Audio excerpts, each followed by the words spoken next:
In this lecture, we will continue our discussion on factor analysis. In the last lecture, we had given some preliminary introduction about factor analysis. We had also looked at as an example, if we have a covariance matrix sigma, how to verify whether a particular m order factor model holds for such a sigma matrix or not. We had also seen some important results concerning factor analysis. Specifically, we had these remarks at the end of the example. That remark 2 had when we had said that if we take m equal to p, then sigma can always be written as sigma equal to LL dash plus psi. Thus, an m factor model will always hold in such a situation. In the next remark, we had seen how the reduction in the number of parameters is affected when we have an m factor model.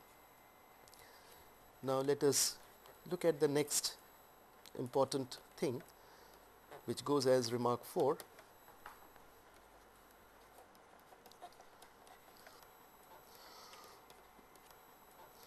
Suppose m factor model holds for x, and if x is rescaled,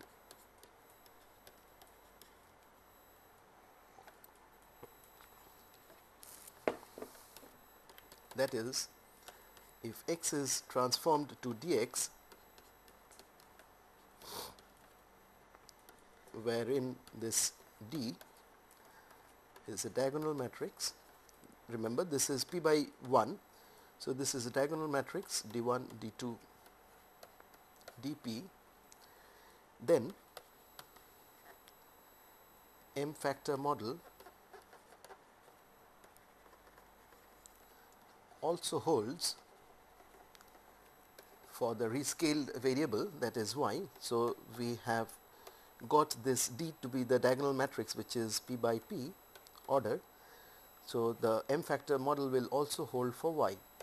Now, let us see why is that so.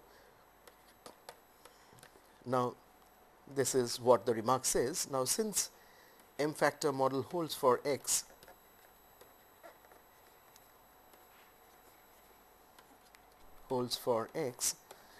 we can write this x as x minus mu, where mu is the mean vector.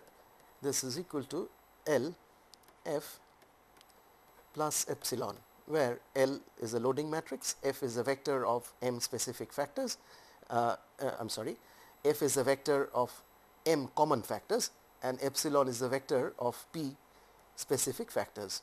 So, this is what is the setup for the factor analysis.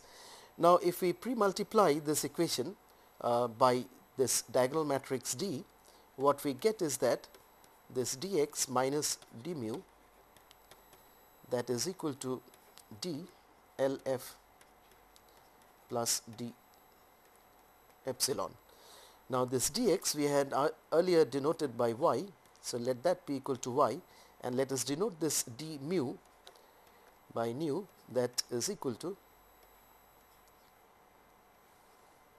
let us write this as dl f, this write this as eta, wherein what we have used is this nu equal to d times mu, and this eta vector is d times epsilon, right.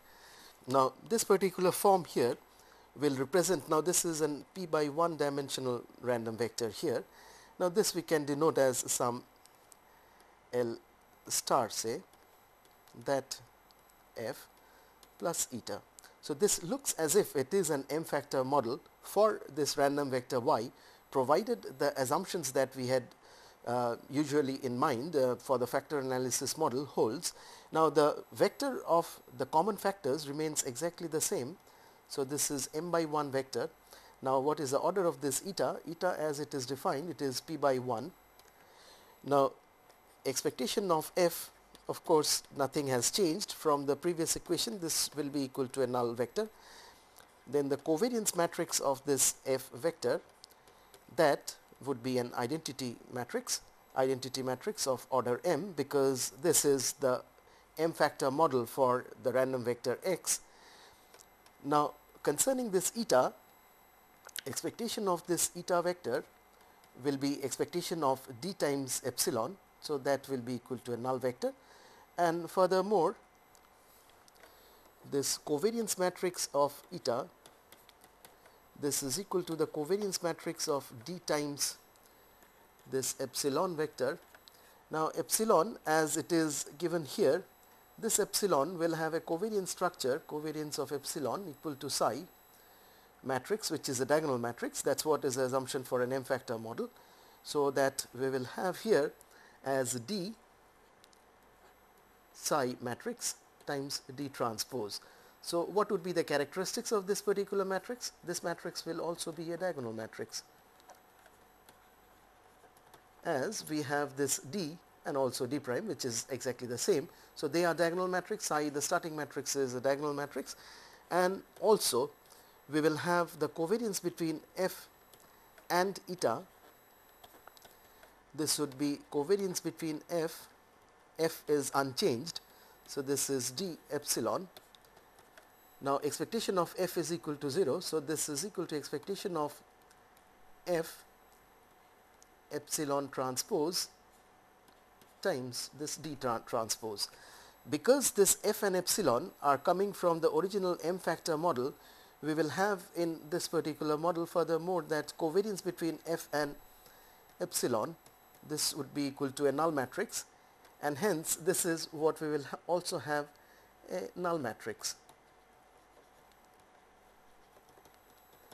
Thus we see that if we are having an M factor model to hold for x, then if x is rescaled, that is x is transformed to dx with D a diagonal matrix, we have been able to write this y minus nu, nu is expectation vector of this y vector, which is equal to L star f times eta, wherein this f and eta satisfies the required conditions for an M factor model to hold.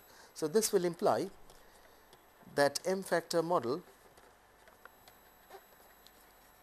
holds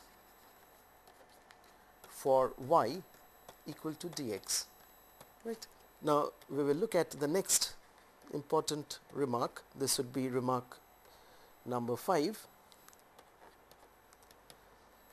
which will say that L and F in an M factor model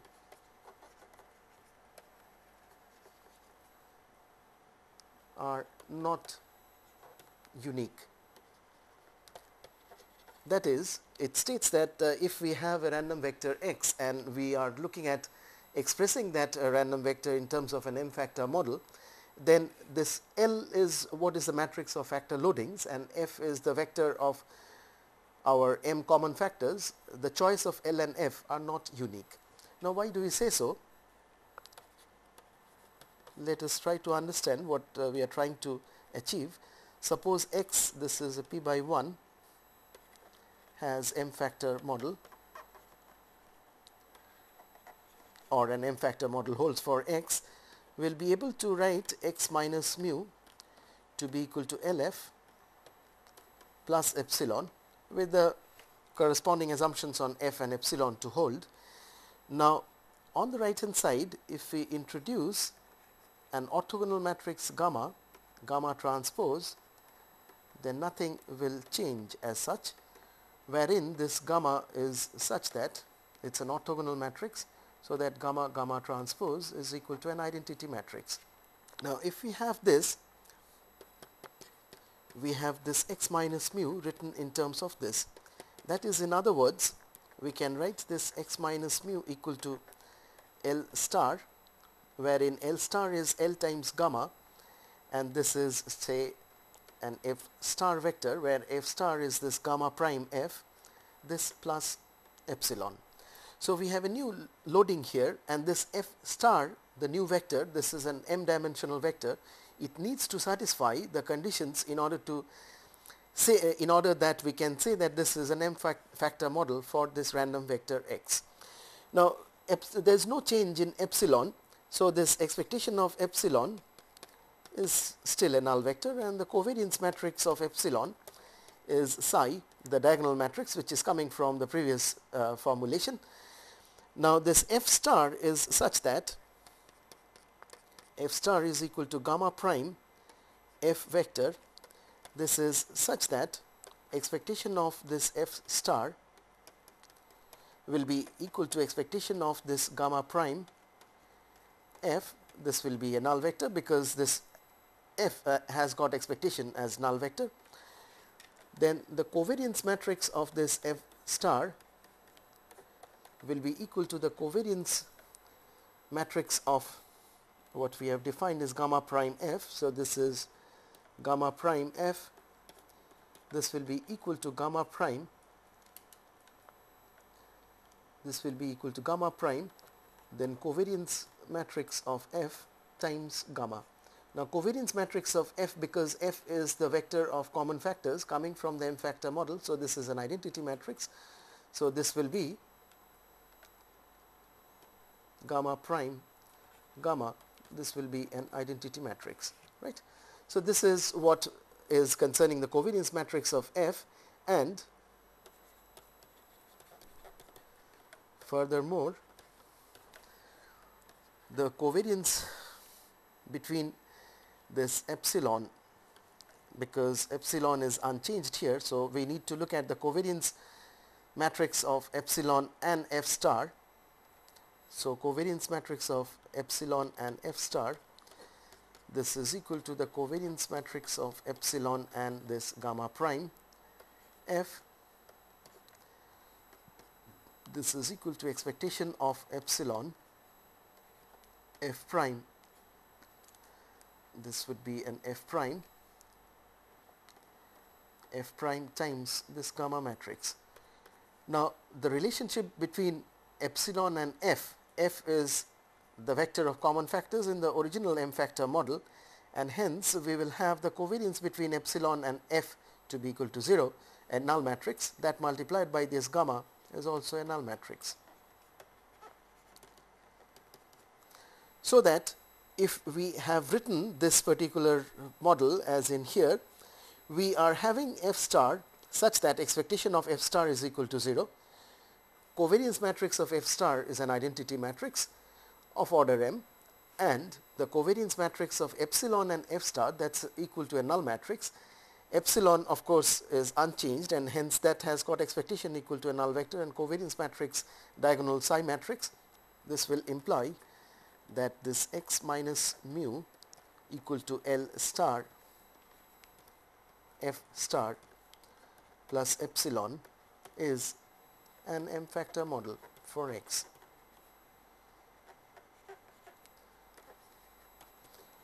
So what are we trying to see? We are trying to see that this is an m factor model for x with the loading matrix as L and the vector of common factors as f. Now the same can be expressed in terms of another L star, where L star is just equal to L times gamma matrix, where gamma is an orthogonal matrix. So this also has this representation. So we have a different loading matrix L star than the original starting L, and we have a different vector of common factors f star, which is different from the starting f. So the choice of L and f is definitely not unique. Now in order to make this particular choice of L and f unique, some additional conditions are sometimes imposed, like the following condition. Some conditions are imposed so as to have the m factor model unique. For example, one such condition is that L prime psi inverse L to be a diagonal matrix. So such additional conditions may be imposed on the model so as to have the choice of the L and the corresponding f vector to be unique. Now in the next remark, which is remark number 6,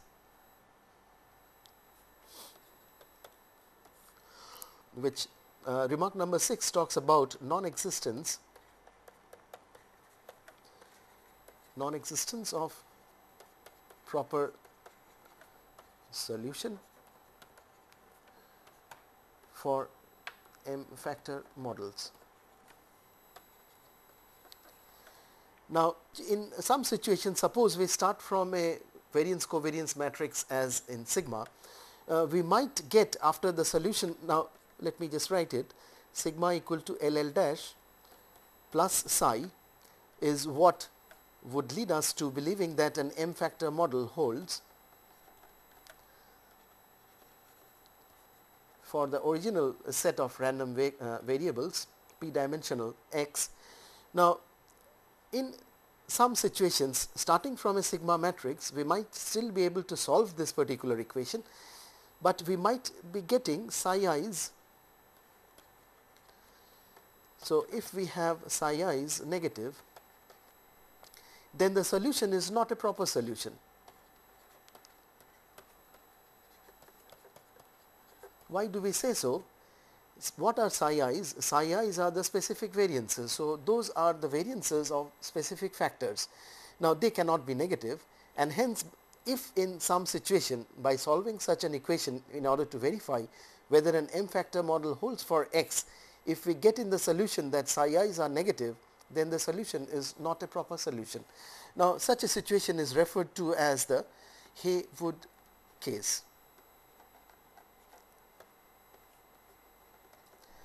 So, the Haywood case basically tells us that in order to get this solution, if we get psi I is negative, that solution is not a proper solution, and the terminology that is used in order to actually say such a case, we will say that it has some property like what is called the Haywood case, right. Let us look at an example of such an Haywood case where this proper solution will not exist. So, we take a sigma matrix which is 3 by 3 matrix, which is having 1 in the diagonal. So, it is basically variance covariance matrix of standardized variables, and we take the following values 0.9, 0.7 and 0.4. So, this is the starting covariance matrix. We are trying to see, to check whether one factor model holds for the random vector x, which has this as the covariance matrix, right. Now, in order to do that, we need to frame the following equation, which says that sigma equal to LL dash plus psi, where this L is going to be equal to, because we are saying that whether a one factor model holds. So, this is L11, L21, L31, and this psi is the diagonal matrix with psi 1, psi 2 and psi 3 as the 3 diagonal entries. Now, if we plug in this particular value, we will have this sigma equal to our L11, L21, L31, that into its transpose. So, it is L11, L21, L31, this plus this psi matrix. So, we will have this sigma to be equal to, if we look at this particular multiplication and then add the psi matrix to that multiplied vector, what we will be getting is L11 square plus psi 1 on the 1th element, L11, L21, L11, L31, this is L21 square plus psi 2, and this is L21, L31, and the 3th element is L31 square plus psi 3. Now, we know what is this particular sigma matrix. So, equating what we get is the following: 1 equal to L11 square plus psi 1, because the 1th entry of this sigma matrix is equal to 1. The other values also gives us the following, that 0.90 is equal to your L11, L21. Then we have the value as 0.70, that is equal to L11, L31. This entry L21 square plus psi 2, this is equal to 1, and L21, L31, that is equal to the given value, which is 0.90 40, and we have this L31 square plus psi 3, that's also equal to 1. So we need to solve this particular set here and then come up with the values of L11, L21, L31 and psi 1, psi 2 and psi 3.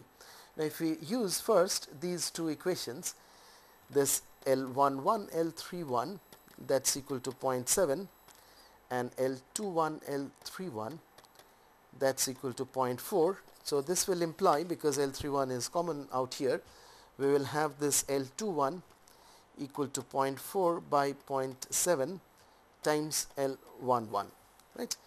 And furthermore, what we have from this equation is 0.9 equal to L11 times L21. So these two collectively would imply, or rather give us the solutions. This will lead us to L11 square, that's equal to 1.575. That is L11 will be equal to plus or minus the square root of this particular number, which turns out to be 1.255. Right. So we have a solution L11 equal to this. Now we will see why this is not a feasible solution. Now realize that this variance of x1 is equal to sigma 1 1. What is that equal to? From the given sigma matrix, that's equal to 1. So this is equal to 1, which is also equal to, when we are looking at this variance of the first common factor, L11 is the loading of x1 on f1. Now the two component x1 and f1, both of them have variance equal to 1, and what we have seen earlier is that this Lij is the covariance between xi and fj. So this L11 is nothing but covariance between x1 and f1. Since the variances of x1 and f1 are both equal to 1, we will have this as also the correlation between x1 and f1.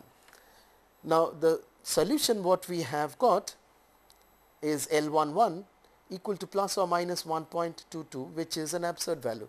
So this will imply that L11 equal to plus or minus 1.255 is an absurd. So if we have this lambda m plus 1 to up to lambda p close to 0, we can neglect the contribution of these eigenvalues lambda m plus 1 to lambda p to sigma. That is, in the spectral decomposition as in here, we have from lambda 1 to up to lambda p, we are assuming that beyond a certain point m, lambda m plus 1 to up to lambda p are negligible, they are close to 0, and hence we can neglect the contribution of these terms, the last p minus m terms, and then we can say that let in such a situation sigma is approximately equal to our first m terms, that is lambda 1 E1 prime plus lambda m em prime. Now we can write this particular expression here up to m terms. This is approximate because we have chopped off from lambda m plus 1 to up to lambda p those contributions. So we can write similar to the previous setup, that this is equal to root over this, root over lambda m em, and this is the transpose of it, lambda 1 E1 prime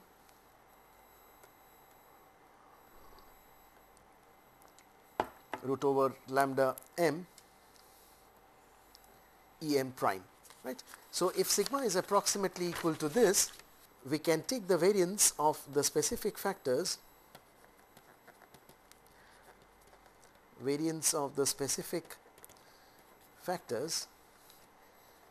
can be taken as diagonal entries of sigma. Now we will write this as L dash, where this L matrix is this particular matrix, which is P by M, So this matrix is what we are writing as P by M. This is M by P, its transpose, by choosing the diagonal entries of sigma minus L dash.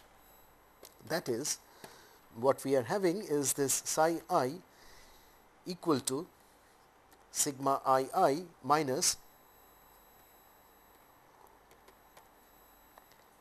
this Lij square for j equal to 1 to up to m. So we will look at this sigma minus this L transpose, and then from that difference matrix, if we pick up just the diagonal elements and then say that our psi i's are going to be that sigma II, this sigma II is the diagonal entry of this, and this quantity is LL dash's diagonal quantity, ith diagonal quantity, and this will imply that we will have this sigma approximately equal to LL dash plus the psi matrix, wherein using these psi's here we will form the psi matrix, which is psi 1, psi 2 and psi p, the specific variances. All these quantities are zeros, right.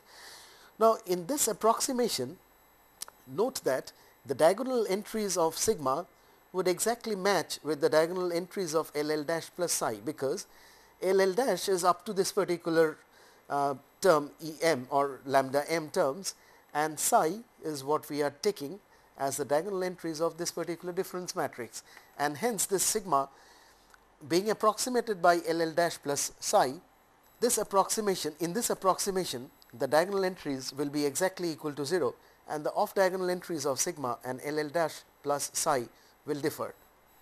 Now we will use this particular concept in order to estimate L and the corresponding psi matrix from the data.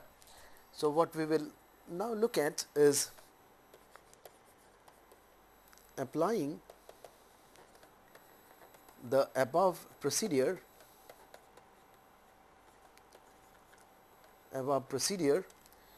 to a given data set. Now the data set is comprising of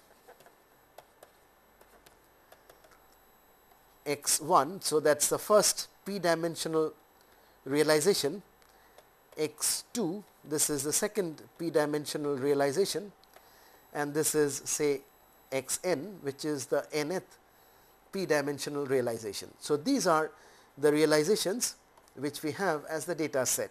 So for any practical purpose as such, where we do not have any idea about what is the covariance matrix of the underlying random variables, we will just be having this x1, x2, xn as the given data set. Now given this particular data set, we will apply the previous concept when we had looked at that sigma matrix, and then give this algorithm for actually estimation of the loading matrix and the psi, the matrix of specific factors, variances. So at the first step, from this given data we will compute, I will just give this step by step procedure. What we will first compute is the sample mean vector,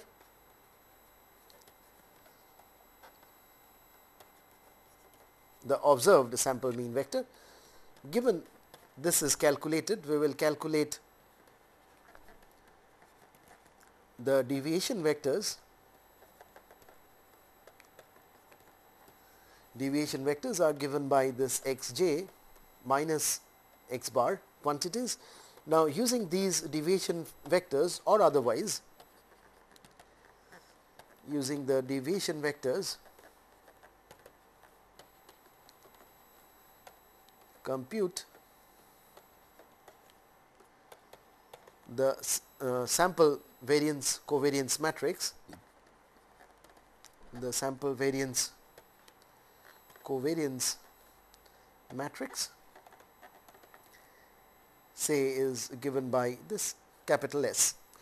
Now once we have this, now this is going to be the estimate as such of the sigma, the population variance covariance matrix. Now we will compute the eigenvalue eigenvector pairs, compute the eigenvalue eigenvector pairs of S,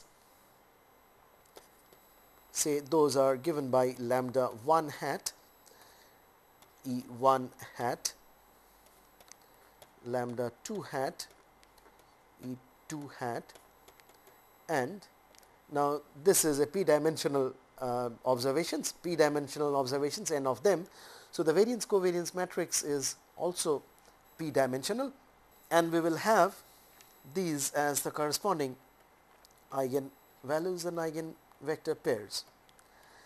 These are given caps because we had estimated sigma by S, and we look at lambda 1 hat as an estimate of lambda 1, which was the eigenvalue corresponding to the largest eigenvalue corresponding to the sigma matrix. Now here we will have similar relationship between the lambda I hats. So lambda 1 hat is greater than or equal to lambda 2 hat is greater than or equal to lambda p hat. Now we will use these estimated eigenvalues and the corresponding estimated eigenvectors in order to.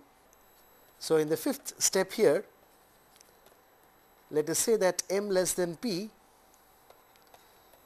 be the number of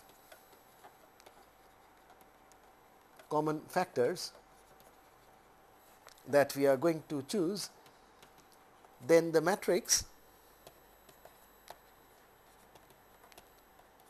of factor loadings are estimated as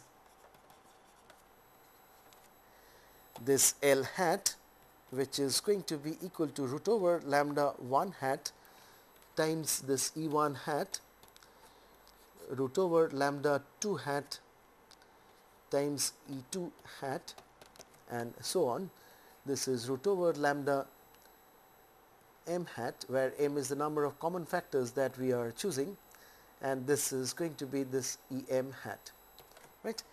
Now why is this so? Because if we look at this formulation here, what we had chosen was this matrix truncated up to the mth point, and since we are going to have the estimates from the estimated sample variance covariance matrix from just the sample variance covariance matrix and the eigenvalue eigenvector decomposition, if we are choosing m less than p to be the number of common factors, then the matrix of factor loadings are estimated by this.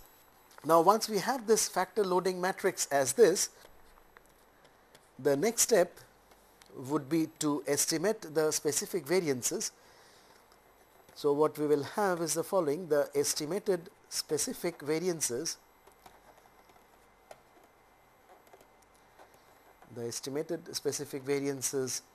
psi I hats are given by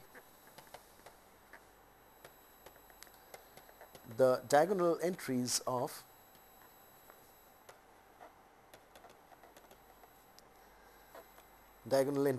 which matrix? Now it would be S minus L hat transpose. Why is that so? Because in relationship with this particular relationship, we had chosen the variance of the specific factors as sigma minus LL dash. Now sigma is estimated by S, L is estimated by L hat, and hence we will be using this S minus L hat transpose. Its diagonal entries will be chosen as the specific as the estimates of the specific variances psi I. That is, we will have this psi I hat will be equal to SII, where SII is the diagonal entry of this S matrix, this minus j equal to 1 to up to m Lij hat squares, where Lij hat is the ijth element of this L hat matrix. Now lastly, now that's what is the estimation, because L has been estimated as L hat corresponding to the m factor model, and this after this we will have this psi matrix to be estimated as psi hat matrix, which will have the entries as psi 1 hat, psi 2 hat and psi p hat. Rest of the elements are zeros, which is given by this. And the last thing as a remark, the communalities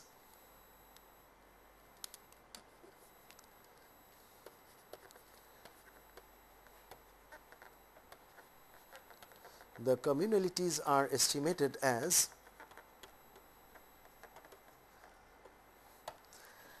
your hi hat square, which is just this particular term, because SII is equal to communality plus the specific variance, and hence this communalities for the different common factors are going to be given by Li hat square terms of this, right. So, this is how from a given data vector we will be able to estimate all the things which are required in order to actually have an M factor model for the given data. So, this is a stepwise procedure. Now, under such a situation we make a note of the following facts.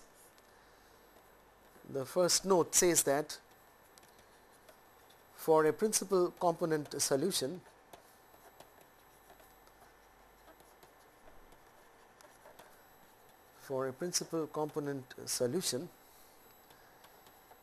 the estimated factor loadings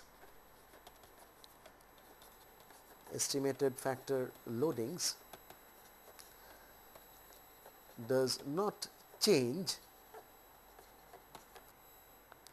as the number of factors are increased.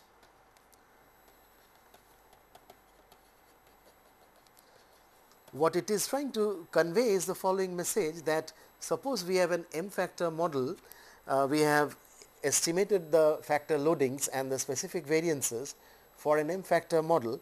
If we want to go from an M factor model to an M plus 1 factor model, now the previous factor loadings, the factor loadings for the first M factors will not change if we are actually estimating the factor loadings and specific variances under this particular principal component solution approach. Now, why is that so? For example, just look at a simple situation. Suppose we have an M factor model. If we have an M factor model, then this L hat matrix, say L1 hat matrix, which this 1 signifies that it is a 1 factor model, this will be equal to what? This will be equal to root over lambda 1 hat times E1 hat. Now, if we want to go from the first factor 1 factor model to a 2 factor model, so this is a 2 factor model, that is M equal to 2. Now, the loading matrix for M equal to 2 will be given by root over lambda 1 hat E1 hat, still its first column, and the second column is just augmented, that you will have this as lambda 2 hat E2 hat. So, what we observe is that this was the factor loading matrix for a 1 component model, and this is the factor loading matrix for a 2 component model, that is M equal to 2. So, the 2 component model has 2 columns. This is the first column is the factor loadings corresponding to a 1 component model, and hence it does not change when we are moving from a 1 factor model to a 2 factor model. In general, if we have M equal to k, say, then this Lk hat matrix will have its entries as L1 hat E1 hat root over lambda k hat E k hat.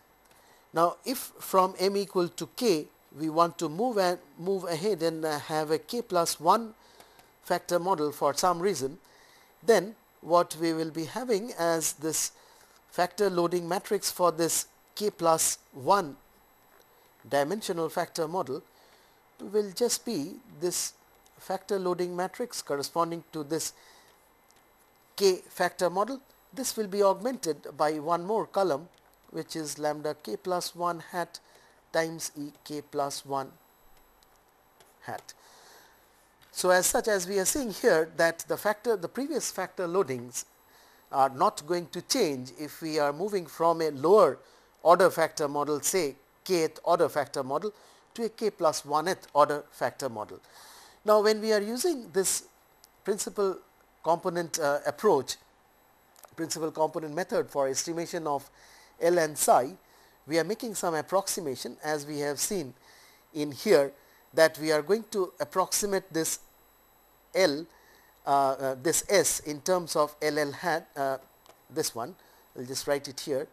This S is being approximated by L hat transpose plus this psi hat matrix.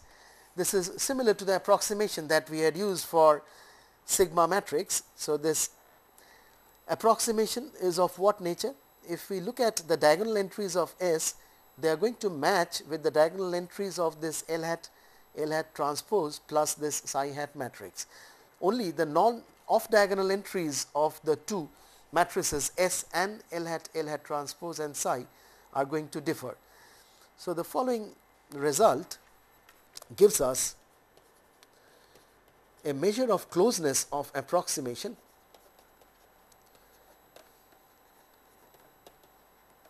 Now, what is this approximation? This approximation is that S we are approximating by L hat transpose plus psi. Now, this is an important result which gives us the measure of closeness, some idea about the closeness of this approximation. If we denote by delta this difference matrix, which is S minus L hat transpose plus psi. So, this delta matrix is going to measure the degree of closeness of this approximation. So, let us denote these elements as small delta ij's. Then this summation of delta ij square sum over ij, which is also going to be equal to trace of this delta square matrix. This is a symmetric matrix. This is going to be less than or equal to summation lambda I terms, lambda I hat squares I equal to m plus 1 to up to p. So, what it says is that this delta matrix, the matrix of differences comprising of delta ij as the ijth element of this delta matrix, this sum of square of all these deviation matrix elements delta ij's. So, this is the sum of square of all the deviations is going to be bounded by, it is less than or equal to summation I equal to m plus 1 to up to p lambda I hat squares. Now, this summation is what? This summation is the contribution of lambda I hat squares for the remaining for the last p minus m eigenvalues. So, we had at the starting point said that this type of method is going to work well if we have the last p minus m eigenvalues to be negligible, and hence in such a situation this approximation would be very close. In the next lecture we will look at proving this particular result.